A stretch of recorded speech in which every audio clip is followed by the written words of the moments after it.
Hey folks, we're back today, and again I want to talk to you a little bit more about the home buying process.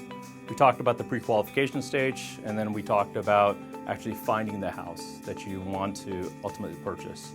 The next phase I want to talk about is the inspection phase. I think this is something that's always scary for especially the first-time home buyers, but buyers in general. You're going to find this beautiful house, and you're going to now buy it. And it could be the largest asset that you ever have in your life. So, is the house in good condition? Is it bad condition? You hear about all these horror stories. So I think inspection phase is always something of concern for the buyers. And it's actually not that difficult, and let me explain why. So once we made the offer on the house and it gets accepted, in the standard Arizona purchase contract, it says that you as a buyer have 10 days to do all the inspections you'd like to do. And in that 10 days, for any reason, you can back out, you can cancel the contract, and you get your earnest money back. And that's a great thing about it. So I always say those 10 days, we're going to take it very seriously, and we're going to do all the inspections we can. And so once the contract gets accepted, the first thing we do is we go ahead and get a licensed home inspector to come out there. And the home inspector, their job is to go from the top to bottom, from the garage to the backyard, from the roof to the basement. They're going to look at everything. Electrical, they're going to look at plumbing, they're going to look at the HVAC system, which is the air conditioning system. They're going to look to see if there's any leaks, they're going to look for cracks in either the tile. They're going to make a note of every little thing that's in the house. And the whole goal there is to really for you as a buyer, to really have a good understanding as to what the condition of the house is. Once we have that general home inspection done, at that point then we might take that inspection to the next level. If the general home inspector says, looks like the roof has a lot of cracked tiles, or they may say that the water's not flowing really well once we have the water on in the bathroom, at that point we might hire the next level inspectors. And so we might hire a roofer, a licensed roofer.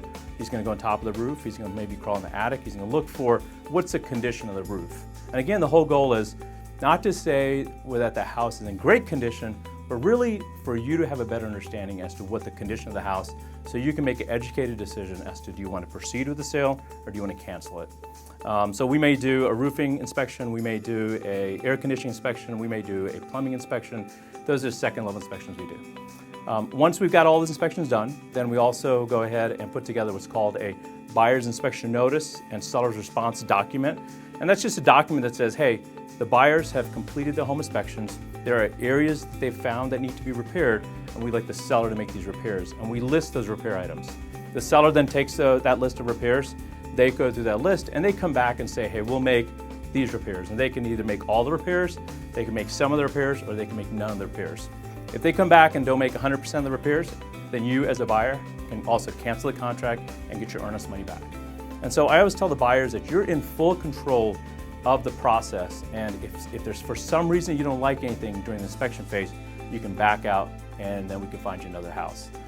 The good thing is most of the time that doesn't happen. The seller is motivated in selling the house, so they will make, I'd say, the major repairs, and most of my buyers are fine with that. Other inspections that we have our buyers do are in addition to just, let's say, the repair aspects of it. We'll go ahead and make sure you feel comfortable about the neighborhood. We ask all of our buyers to, in the evening, around 5 or 6 o'clock, drive the neighborhood. That's when you find out who actually lives in the neighborhood.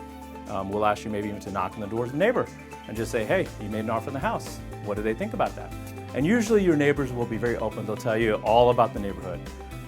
So we do that. Second thing is we'll actually have you call the local police department, ask them about the neighborhood, what's the crime, maybe have you go on to a sexual predator site. And then we also, of course, have the title company do a title search to make sure that the person that's selling the house actually is the legal owner of the house.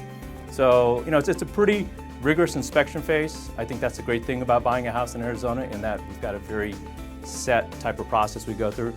Arizona also is much more of a seller disclose phase, kind of real estate transaction, and less of a buyer beware. So the seller has to disclose everything they know about the property. And again, that's there to protect you as a buyer.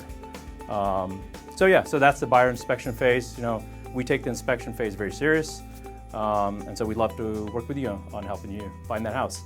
Again, this is Deepak Verma with Advanta Living. You can contact us at 602-889-8087. That's 8087.